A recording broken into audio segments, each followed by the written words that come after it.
हिंदी में क्या कहते हैं? कथन। कितने प्रकार के कथन है? से डायरेक्ट स्पीच और इनडायरेक्ट स्पीच। और बताइएगा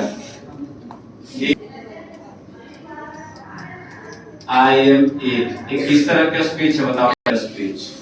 और अगर इसको इस तरह से लिख देंगे he told me that he was ill, ये कौन सा स्पीच हो गया? Indirect speech. डायरेक्ट स्पीच के कितने भाग होते हैं? दो भाग होते हैं। एक होता है रिपोर्टिंग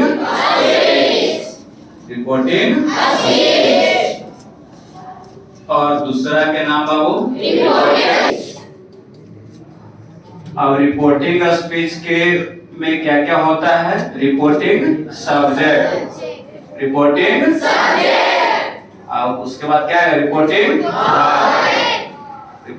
वर्ब और रिपोर्टिंग ऑब्जेक्ट, रिपोर्टिंग ऑब्जेक्ट।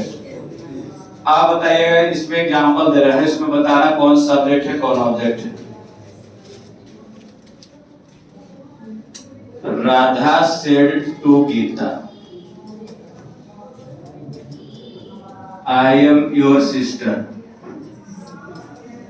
इसमें बताना है कि दो भाग है ना? Radha said to Gita I am your sister. बताओ तो राधा सेड टू गीता ये रिपोर्टिंग स्पीच है कि रिपोर्टेड स्पीच है? Reporting speech. और दूसरा भाग जो हो गया से क्या है? Reported speech. तो रिपोर्टिंग स्पीच होता है इन्वर्टेड कॉमा के बाहर होता है कि अंदर में होता है जी? बाहर में। क्या होता है? बाहर में। और डबल इन्वर्टेड कॉमा के अंदर में दिया जाता है वो क्या होता है? रिपोर्टेड स्पीच होता है। अब इसी में जो राधा है रिपोर्टेड क्या हो? रिपोर्टिंग क्या हो यहाँ पर? Subject, reporting subject. और ये सेट क्या हो? Reporting verb. और गीता क्या हो? Reporting object. रिपोर्टिंग स्पीच में तीन चीज है दिया हुआ, एक है रिपोर्टिंग सब्जेक्ट, दूसरा रिपोर्टिंग वर्ब और तीसरा क्या? Reporting object. और इधर है पूरा सेंटेंस को क्या कहेंगे? Reported speech. इसमें आई क्या हो? रिपोर्टेड सब्जेक्ट और एम हो गया रिपोर्टेड वर्ब और योर सिस्टर हो गया रिपोर्टेड ऑब्जेक्ट। तो समझिए कि डायरेक्ट स्पीच के दो भाग होता है, एक होता है रिपोर्टिंग स्पीच और दूसरा क्या होता है? Reported speech. जो सेंटेंस इन्वर्टेड कॉमा के बाहर आता है रिपोर्टिंग स्पीच कहलाता है और जो सेंटेंस इन्वर्टेड कॉमा के अंदर रहता है रिपोर्टेड स्पीच कहलाता है। रिपोर्टेड स्पीच ही वक्ता का क्या होता है? मुख्य कथन होता है। वक्ता का क्या होता है? मुख्य कथन होता है। जब हम वक्ता के कथन को हूबहू उसी के शब्दों में कहेंगे तो कौन सा स्पीच कहलाएगा? डायरेक्ट की इनडायरेक्ट? डायरेक्ट। जब वक्ता के कथन को हम लोग हूबहू उसी के शब्दों में कहेंगे तो डायरेक्ट स्पीच कहलाएगा और अपने शब्दों में कहेंगे तो इनडायरेक्ट कहलाएगा। कथन क्या है ना? किसी भी बात को किसी दूसरे के सामने है ना प्रत्यक्ष या अप्रत्यक्ष रूप से कहने के तरीका को ही क्या कहते हैं? उसको इंग्लिश में क्या कहते हैं? नरेशन। कथन को इंग्लिश में क्या कहते हैं? और इसका सिनोनिम क्या होता है? स्पीच।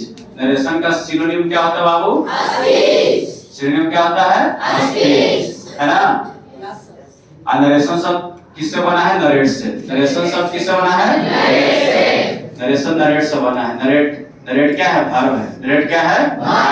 और उसमें क्या जुड़ा हुआ? आई ओ एल, है ना? अब नरेशन बन गया तो नरेशन क्या हो गया? नाउन हो गया। नरेशन क्या हो गया? नाउन। और नरेट का अर्थ होता है टू स्टेट, कहना, है ना?